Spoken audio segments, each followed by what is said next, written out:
You're listening to the StudioPTBO podcast, where we talk all things marketing to help you build and grow your business online. Welcome to the latest episode. And welcome to the StudioPTBO podcast. We are back, and we're back at it again with another guest. And I'm super excited about this guest because I've known this gentleman for the last couple of years, and I am super excited to chat all things business growth. And really our goal on the StudioPTBO podcast, for anyone that's listening, if this is your first time tuning in, is to really help you with marketing and mindset knowledge, help you build, grow, and scale your business online. We talk all things marketing, all things business growth, and really just want to provide a massive amount of value. So I brought in a guest today who provided me a ton of value early on in my career. I have Cody Getchell with me here from the GSD program. Really excited to chat with you today about business growth. But before we get there, why don't you give us a little background story on kind of who you are, what you do, why you do it, and everyone listening can kind of get a little knowledge on who you are. Sure. So about 10 years ago, I graduated and I got this beautiful paperweight somewhere here beside me, and I decided to not use it at all. So good for me, right? To put myself through university, I actually owned a used car dealership, and I did some digital marketing for myself for buying cars from auctions and then flipping them, and that's kind of how I paid my way through. After I actually got the degree, though, I just kind of continued using that knowledge, and I moved out to Vancouver. Been running an agency now for 10 years or so. Somewhere along the way, I started actually listening to other people, and it sped me up. And yeah, I think I met you even before you worked with the GSD. I think was in like FATC or whatever that was called back in the day, right? Wasn't that what it was? FATC with Cat. Yeah, that was originally longer than 2 years. It was like 3 or 4 years ago. Probably 4 years ago, 2018. I'm probably. Yeah, it's been a while. Cool. Yeah. So you got started kind of in the agency space. Maybe walk us through the 10-year, because obviously 10 years.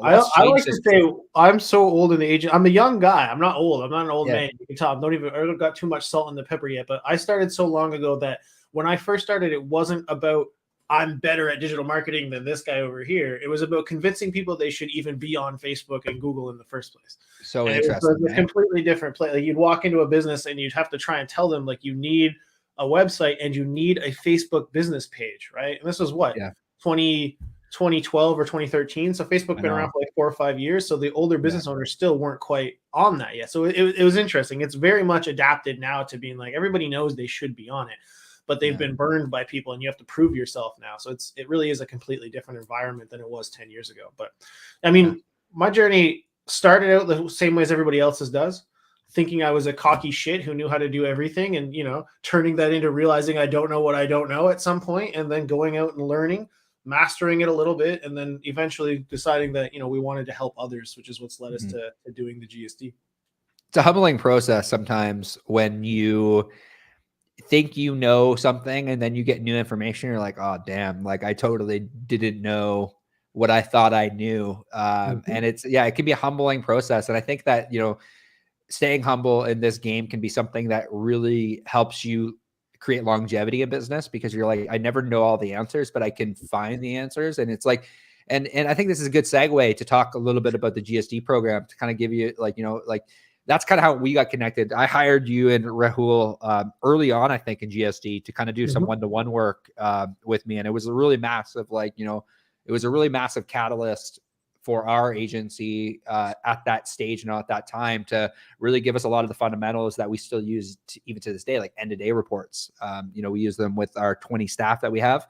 And it's really interesting to even talk about the fundamentals and the basics and a lot of things that we just didn't have because we didn't have the knowledge in order to know that these are the things that we needed to do. So I'm curious, walk us through a little bit about what you're currently doing with the GSD program, what it is, who it serves, and why did you even start it?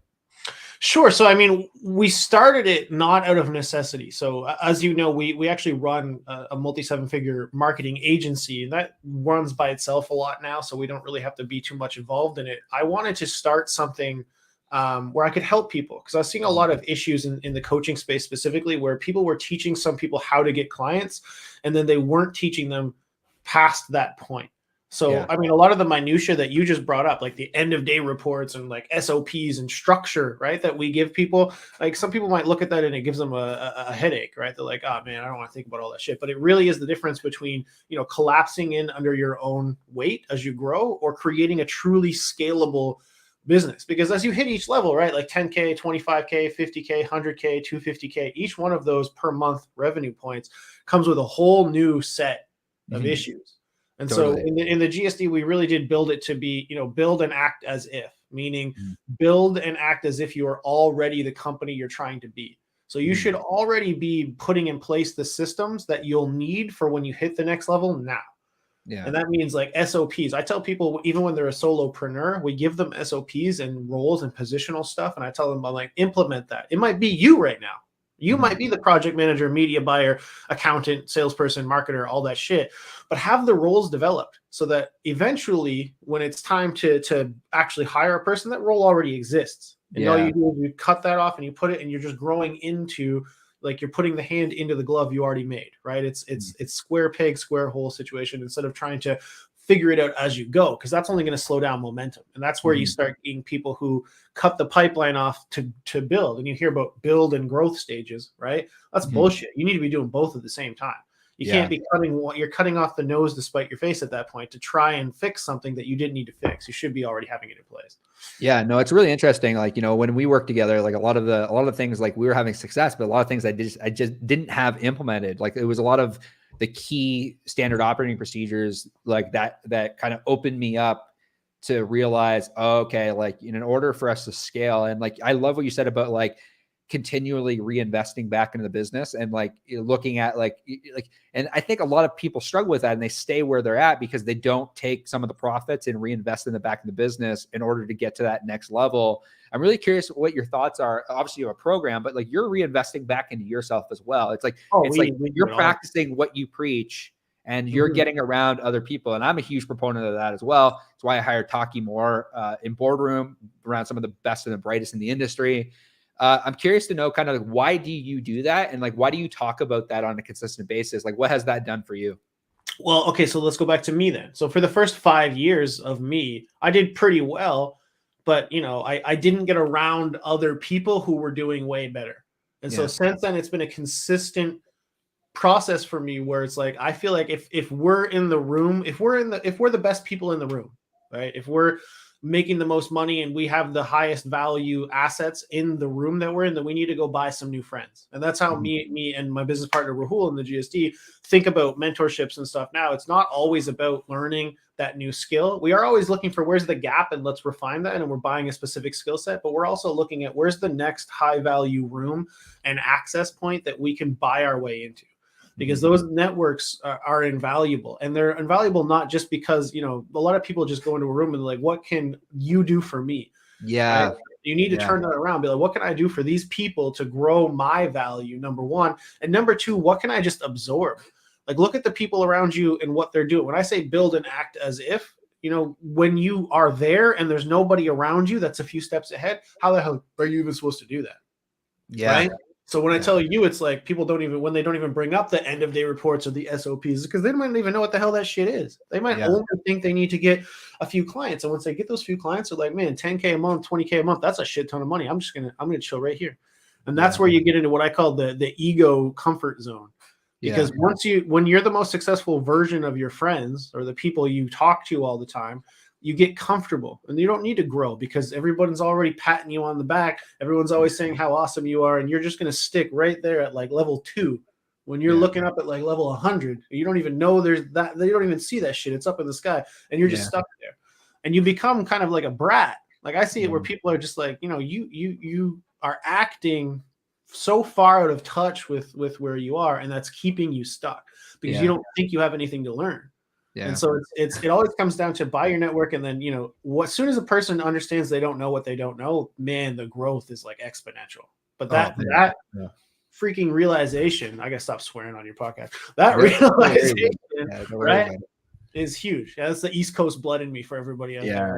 I occasionally might, say a couple of curse words, but hey, it is what it is. No, you're being real. I think that's so crucial. I think the idea that like getting around, like, cause like when I joined Hockey's program, like, and, you know, getting around investors and getting around people that are doing, you know, 10, 20, 30 million. And you're like, oh man, okay. Like they're looking at things so differently. And it like, you get into the mindset of like somebody who's doing 8 figures. And then you realize, okay, there are different things that they're going through. They have a lot of their systems in place, but it's like now they're just not, some of them aren't fulfilled anymore. And it's like you're trying to navigate the fulfillment in your agency or the fulfillment in your business alongside of like, you know, profit, alongside of like, you know, mastering SOPs. Like there's so much that goes into a business, and it really becomes like almost like a sports team. Like, and I try to use, like when I speak with people, I try to use that sports team analogy of like, you know, it's like you're that coach of the team, but it's like, you could be running really great offense, and then all of a sudden your defense like really suffers. And then it's like you fix the defense and then your offense starts suffering. So I'm curious, like what you're doing with these agencies and what you would say to somebody that is going. So let's start with maybe like 10 to 20K or like, you know, in that bracket. Cause I think people get stuck in the 10K mark. Like what are you teaching, or what kind of value can you give to an agency owner right now that's going from 10 to 20 and then that 20 to 50? Like those, like, are there key things that you're, and key aspects that you're finding in these? Yeah, so that's actually the perfect spot, because right around 10 to 20K, maybe 20-ish K is where you really start hitting your first roadblocks, right? Now, a lot of agencies, when they come to us, I always ask them, I'm like, hey, you know, you got an elevator's pitch worth of time, right? This is an old thing that came from a communications course that I took in school. So I guess I do use some of that fucking paperweight, but that's okay, right? It's an old communications thing where it's like, it's called an elevator's pitch, and they used to make you do it in business school over and over and over again. It's like, okay, so if you had an elevator's ride worth of time with your perfect client, what would you say to them to get them to buy your shit? Like, what would your offer be, right? Because, you know, you've gone through our stuff. We have the scary offer. We have a very formulaic approach on what to create for that one sentence to get people to want to buy your stuff, right? Yeah. And so for them, it's almost always a bunch of jargon, and it's a bunch of stuff. I do Facebook ads and Google ads and SEO to generate leads and traffic, and it's just like, bleh, it's word vomit. It sounds good to them because they're new and they've learned these skills, and therefore they're proud of these skills, and they should be, right? It takes investment of time and money to learn that shit. Yeah. The problem is the person on the other end doesn't care. Yeah. And you can get pretty far. You can get to like 10, 20K-ish with just a really bad offer and yourself. But the two things that become a problem right there is, now when you don't have enough of your own time to go out and describe all this stuff and sell, then you're going to be stuck right there, because now you're stuck fulfilling all the time, which is the other half of it, is now that you're stuck fulfilling all the time. Because if you're doing Facebook ads and Google ads and SEO, and you're only around like 10K a month, I promise you, you cannot afford a person that you can replicate and do all that shit. So there's no way you can delegate that off. So now you're a yes man, which is the biggest issue. And 2, you don't have an offer that can attract people without you physically being like in a B&I room, forcing it down people's throats. You don't have a clear enough offer to authentically and automatically, predictably attract new business. And you're stuck fulfilling all the time because you created a yes man scenario where you are physically required to do every single account. Because who is going to know how to do these custom campaigns for dentists and realtors and all this other crap that you've created? And it's a mess. And so the first thing that we almost always have to do is tell them to niche down. I mean, it sounds like a cliche and everybody hates on niche down, but it is what it is. Simple scales. And you need to be able to have a replicable system that you can enhance, that you can delegate off and count on the quality to still be there to be able to work at scale. You just do. You need to stop being a yes man, turn yourself into a no man. They come into you and they ask for Google ads when you only do Facebook ads. You have 2 choices, and neither of them is yes, I'll do it right now. It's no, that's outside of the scope of our work, or yes, it's outside of our scope of our work, and it will cost X amount of new dollars. And an amazing thing happens, man, the upsell that people don't do. Everyone says yes, yes, yes, but they don't ever think that they should charge them more money because it's a current client. And you would be amazed at the fact that, guess what, guys, they're bringing you more work to do. They actually expect you to charge them for it. It's only once you say yes that you become the gopher, right? Yeah. So better offer, niche down, and actual replicable systems, and stop being a yes man. That will get you to at least 50K. If you really focus that shit down and have a formula and some proven systems to predictably acquire those clients and use the offers, then you'll be able to get usually up to 50K before you start hitting the next level problem, which is team building and that kind of stuff. Yeah, totally. I think one of the big things that when we worked together was that scary offer and running ads, and not like at that point in time, not a lot of people were like, obviously, Alex Hormozy put out his book, $100 million offers, that I think really got the entire like marketing world like finally talking about the offer. But you guys were talking about the offer well before that, like 2019. Yeah, we ran our first scary offer masterclass probably 2 years before that, before Hormozy's book came out. But his book was phenomenal. But a lot of those concepts are very similar to the formulaic approach we were already putting in. Totally. And it's really interesting because like we started like really experimenting with a different type of offer when we joined your program, and it really like, catapulted us into, like into our ads actually working. And I want to shift gears to talk a little bit about ads, because I know you're an ads guy, like, like from FATC, did a lot of the stuff there, did a lot of the challenges. What are some things you're seeing in the marketplace that just aren't working from an ads perspective? And what are some of the things you're seeing that are working from an ads perspective? I'd say more and more, the answer to that is the same thing. More and more, the audiences and the targeting that we used to be able to rely on heavily are degrading. Yeah. And that can be through, you can call it iOS, you can call it whatever you want. It's iOS. It's also, I can't remember the name of it. Cambridge Analytica. That's what it was. Yep. Those two things happening within like a couple of year period, both took like so much, because they removed a lot of targeting options, and they're still removing to this day more and more targeting options because of that nonsense. And then at the same time, all of the things we used as marketers to fix that, like lookalikes, and all of these kind of broader interest-based things that you could rely on to function properly, really have been degraded. That's not to say they don't work, right? But when I say degraded, I just mean if you knew people, anybody out here who's a new marketer, I feel bad for you, man, because you really did miss out on the golden age of like, hey, I want to find a home seller. Let me just target people who are moving tomorrow, right? Yeah. And you could do that kind of stuff. Or I want to find a home buyer. Let me target married people who are 35 plus in real estate. Well, with special housing categories and the removal of a bunch of functionalities and all this outside third-party data being taken off, like it really is worse. And so what works now is you've really got to be a copywriter a lot more than you used to have to. Like if I hire a media buyer today, if they're not able to also do copywriting, I'm not hiring you. Yeah, because it's just as much about being able to use the copy to find your person as it is using the targeting. Yeah. Right?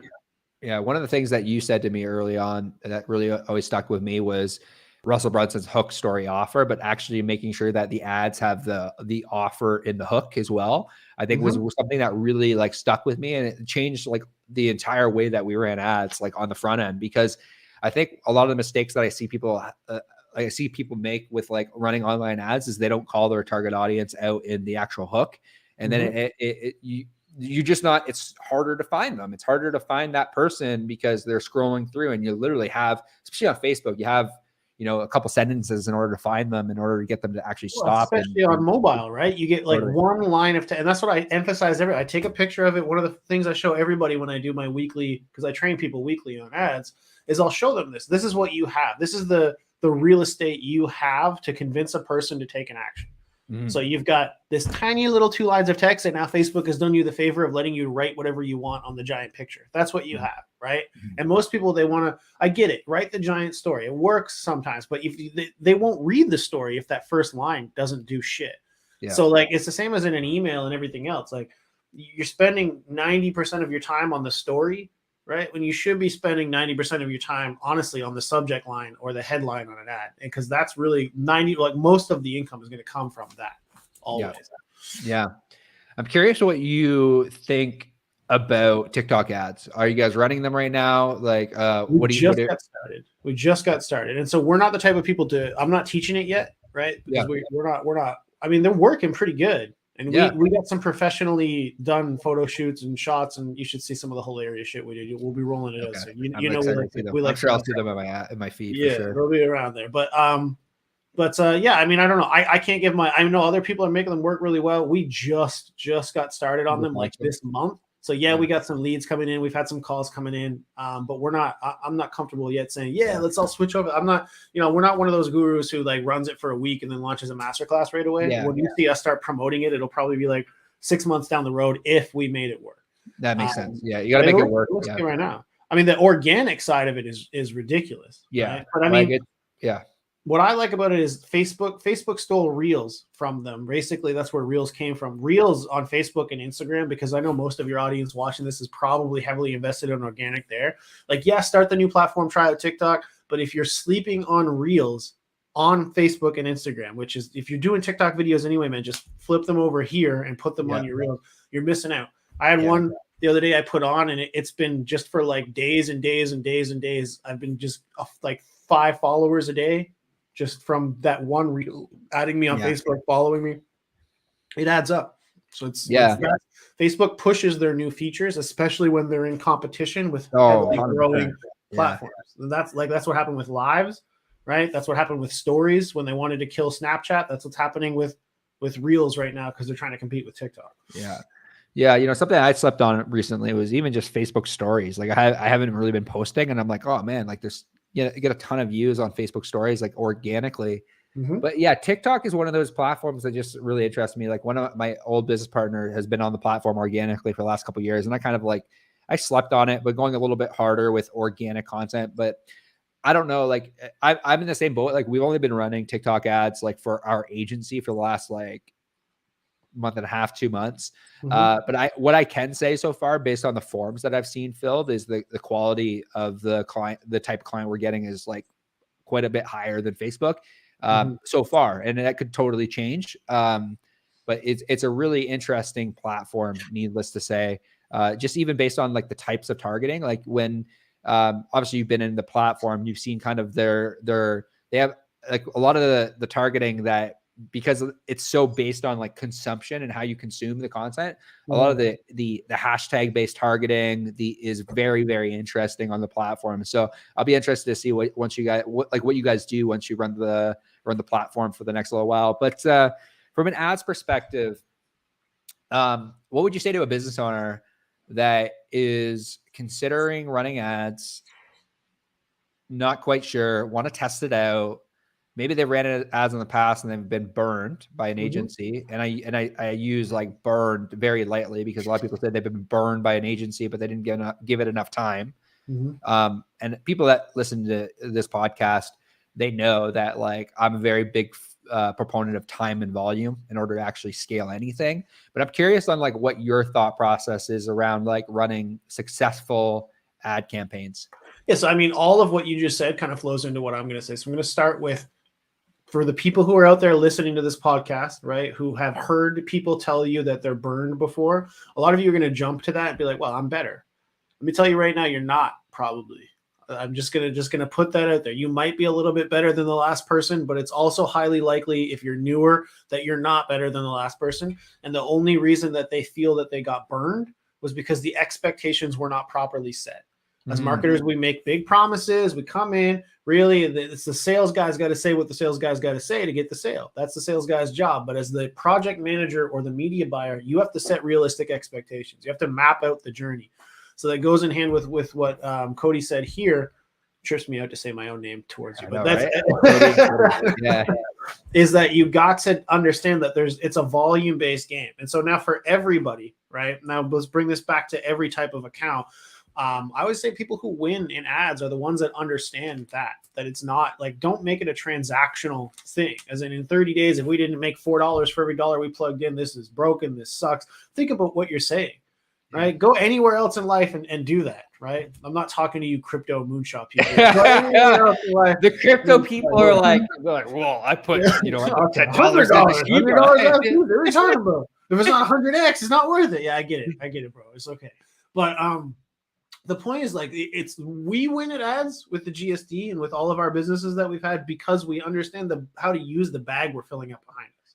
Yeah. So we're constantly filling up as many buckets using paid traffic as we can. Groups, chatbots, email lists, text message lists, setter conversations in Messenger, adding to our profiles. All of these buckets need to be connected. So every single person that we get onto our email list should also be getting emails that direct them to our group and tell them to add us as friends and tell them to do this and that. And they should also be getting messages and being said inside Messenger and being called.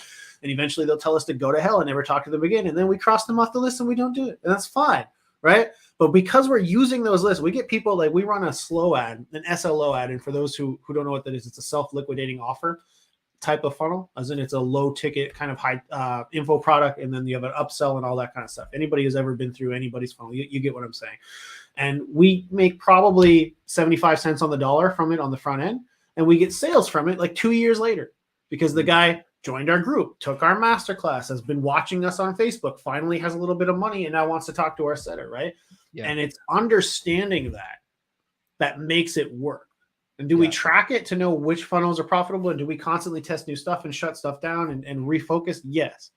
But it's if we took it in the microcosm, if we looked at it like week by week, you might think it's failing. We go weeks, we go months, even sometimes without much progress. And then all of a sudden it'll go off like a fire hose and suddenly we're 10xing. Right. And it's understanding that. But I say that as we're running our own shit, clearly. Like I do my own stuff, obviously. So like when you're doing that for a client, it's hard to like midway through a relationship. So say they signed a 6-month contract, you're 3 months in and nothing's been made and you didn't make the expectations clear enough. It's really hard to come in at that point and be like, hey, we're on track. I know we told you we'd make you money already, but really we're on track to what I really knew was going to happen. Right. And it's understanding how to project that as an authority, right? They came to you, they hired you as an expert. So be the damn expert on the very first call and tell them what steps you're planning on taking, so that when you take those steps, even if they aren't money yet, they'll know that they're progressing towards the result that they want. Yeah.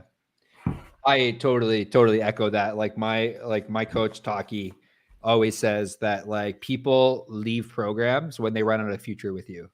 And I and I think that people leave marketing agencies when they run out of future.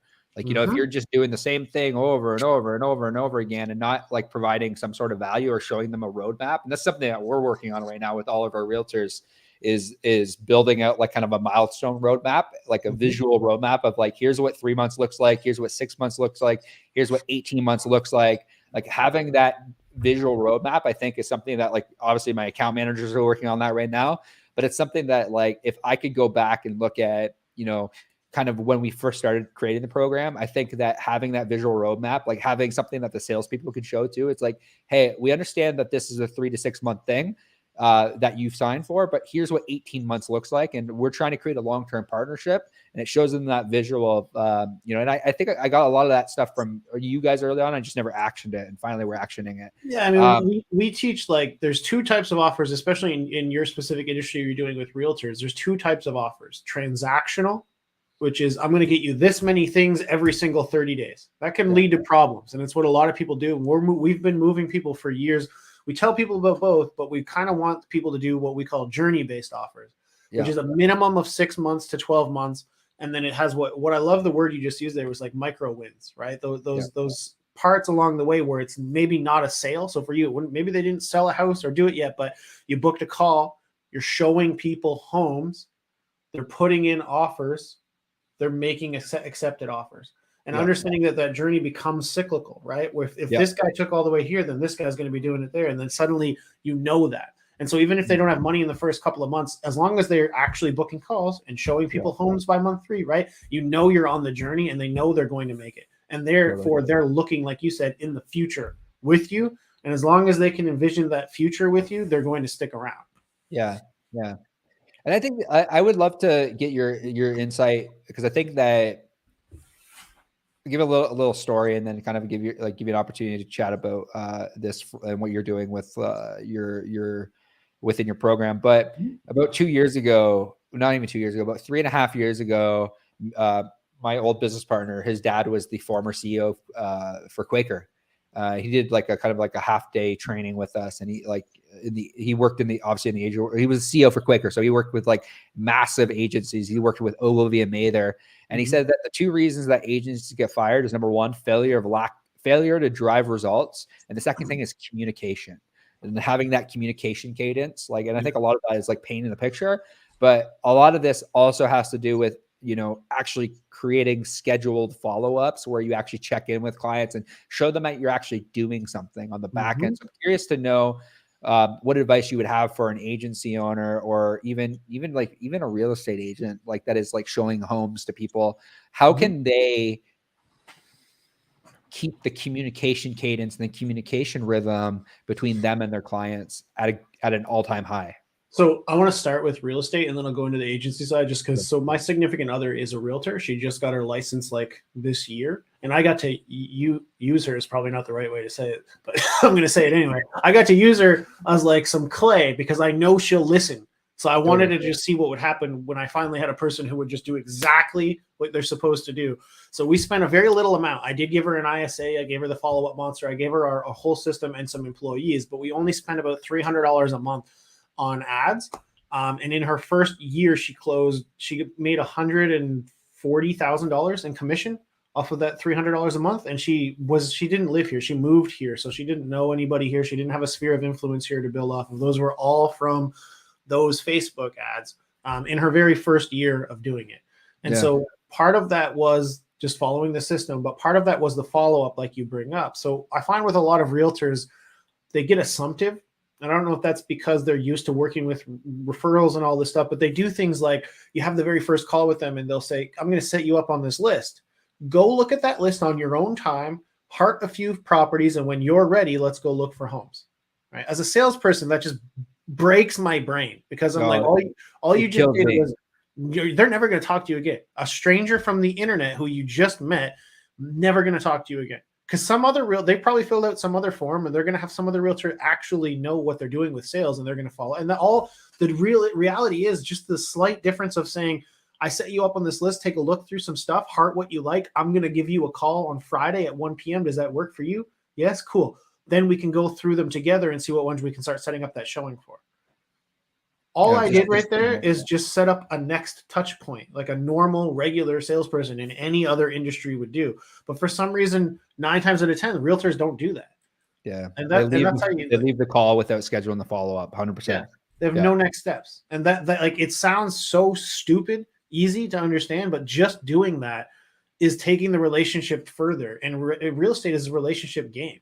That's literally all it is. If you get, like I've seen her now, befriend people with a low budget, like a $400,000 budget in Vancouver is like nothing. You're getting like a shitty, leaky ass condo for that. But he had brothers and family, like 2 or 3 more deals that came out of that. And because she took him around, she found somebody with a $1.5 million listing that was out looking for themselves. Right. And it's just by doing the work and going with these leads, it's conversations, asking every single person you come in contact with, anyone else in your sphere who's looking to buy, sell, or invest in real estate. It's like we tell all our realtors, every single conversation you have, you should be asking that question. Do you know anyone that's looking to buy, sell, or invest in real estate? And it will make all the difference. 100%. It's because it's crazy. It's been interesting for me to watch it because I've been doing real estate for realtors for like 10 years, almost the whole time I've been doing this. I've been working with realtors. So it's been interesting to see for the last year, having her just do every single thing without question on it and how well it's worked for her. I mean, that's for 1 year in, that's incredible. So it's pretty great. Agency. How can agencies communicate better? So, I mean, obviously we teach agencies in our program, agencies and coaches. So we have a fully built out process for this. We have communication, actual SOPs that we use for our own internal project managers inside of our agency, and an onboarding process, a map that kind of maps it all out. We use things like database reactivation in the beginning.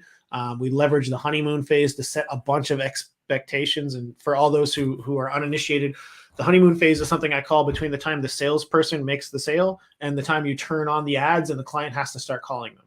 It's this beautiful place in their life where all the promises were made and they really believe everything's going to happen and everything's going to work out. And the first lead they call is going to be a sale. And so they're super pumped. And that also makes them super receptive to what might otherwise be interpreted as bad news. And so we always want to leverage that time period to say anything that might be negative, like, expect 50% of the leads you call to actually pick up the phone, expect maybe 8 to 12% of them to really turn into any kind of a conversation, then expect some of them to tell you that they don't know who the hell you are, or they didn't fill anything out on Facebook, like all the things you need them to understand, but don't really want to tell them before the sale because it's unnecessary and they might not want to do it at that point, right? It fits in there and they don't give a shit. I've never had a person during the honeymoon phase take any of that information and fire us. Ever in 10 years, because that is the time to do it. Psychologically, that's when they're in the best place to do it. Yeah. Right. Because as soon as they have to start calling the leads, if they didn't know that, they're going to be pissed off. Right. Yeah. And so then on an ongoing basis, we do 2 things that work at scale. We do very quick Loom videos. We got rid of reports 5 years ago. I haven't sent a report in over 5 years because they don't read the reports. They're probably not going to watch the Loom videos. but they don't read the reports. I'll tell you that Yeah. right now. And what the Loom videos do, literally 2 minutes it takes the project manager to shoot one, right? All she does, she opens up the ad account and she literally shows them. Just says, this is what we did. Here's what's going on. Lead cost, click through rate, flips over to Yeah. FUM, which is our version of high level. Says, cool. It looks like you had this many calls booked this week. That's awesome. If they aren't doing their job, they'll call them out. You're not moving any missed calls to missed calls so that we can rebook them for you. You haven't put any notes on here, or you have, and all of this looks good. And that's it. Yeah. Sends it off every week. Then bi-weekly, she has a coaching call with them. We call them coaching calls on purpose. That's a psychological effect, right? Yeah. Because they're on there to coach them through. We're not getting any notes. Our team can't do our job if you don't put your notes. Those take 15 minutes, and we keep boundaries on these so that our project manager isn't spending their entire lives on these calls. So they book out a couple of days a week, a couple of days every 2 weeks to be able to get through all of them. And then the Loom videos, and that's it. We're not the Wizard of Oz, right? We're not trying to hide behind a curtain. And I think too many agencies do that. But I always say, put yourself in their shoes, right? Meaning if you're the client and you're not getting told anything, that means you better be getting results, because otherwise all they see is failure. Yeah. If I go a month and I don't actually have anybody that I'm showing homes to, and I've had maybe 2 appointments out of the 10 that you promised me, that's a failure. By any measure of any metric, that's a failure. But if I've had Loom updates the whole way along the way, and I've had a couple of coaching calls along the way, and they've shown me, hey, we are actually, our leading indicators say that we're about to burst and this is about to come and we're going to fulfill it next month. Here's the adjustments we made. Here's all the work we're doing. Then I, as a person, can see that the work is being done. The adjustments are being made. And I can see as you said, I'm going to keep referencing this because I like that. Yeah. I see the future in the next month with you, that it's going to get better. 100%. It's drastically opposing scenarios, right? And it's up to you as an agency not to blame the client, because I find that too many agencies, and I get into this too, get into the blame game where it's their fault. The leads suck. Oh, the leads don't suck. Bro, the leads suck. It's the internet. The leads do suck, but you're building a list. Some of the leads don't suck. And if you have 50 leads and only one of them turns out to not tell you to go to hell and actually is going to show you a home, what's the actual result? Well, you have a sale that you never had last month. That's the end result. And it's our job to make them understand that part of it, not to try and turn the scenario back on them and blame them. Yeah. That's and I want to close out with this. I think that's so important and why people leave niches. And I'm guilty of that as well. It's like, I blamed realtors for like early on, because I just didn't have the knowledge that like I have now. It's the new information. It's the humility. It's like, there's problems in every niche you go into. No matter what agency you run, like there's problems in literally every single niche. It's just a matter of you creating a program that actually gets people results. I think really is at the end of the day. If you just do everything that I say, you're going to get results, but it's a matter of, like you said, the communication cadence, getting them to understand that there is future. There's so many different things that play into everything in order to really build a successful agency. And what you're doing, I really admire for agencies to help them help them break past, the normalities that so many agencies face, where it's like, I don't know how to create an SOP. I don't know how to create an offer. All these things that agencies really need, like upsells on the back end, like really building out their 5 key functions, I think is so important. If somebody were to want to reach out to you to learn a little bit more, they're an agency owner and they want to learn a little bit more about what you guys are doing, how they can join the GSD program, where is the best place to reach you? So we got 2 things going on right now. Number 1, always join our group. So search me up, Cody Getchell, on Facebook, and I can get you into the group. Add me as a friend, all that crap. The group is called the 7-Figure Agency GSD Group. So type that into the search bar on Facebook, join. We give you a bunch of free shit. We got an 11-hour premium course that's called Agency Foundations. It will teach you all kinds of shit about organic marketing, paid marketing, sales. There's some really good master classes in there. So join the group. That's the first thing, because we do free shit. We go live every couple of days. We're just teaching in there for free. And that's really the big thing that me and Rahul are doing. We're just trying to give back a lot on this stuff. And second, if you're looking to master some organic marketing, we are doing a 3-day experience at the end of June. And so if you want to sign up for that, hop in the group, message myself or Rahul, or just drop a message in the group saying, hey, I'm interested in joining the experience this month. It is free. We do request a deposit. It's a $97 deposit, but we are giving it back. All you got to do is show up and you get it right back. So yeah, if you want either of those things, that's how you do it. There you go. Awesome. Cody, really appreciate your time today. Really appreciate all your insight around ads, around marketing, And I appreciate everyone's attention for joining another episode of the StudioPTBO podcast. If you're listening back on iTunes or Spotify, I want to say thank you. Getting some downloads there. So I really do appreciate everyone's attention. Hope you got a ton of value today. And thanks for tuning into another episode of the StudioPTBO podcast. We will see you all soon.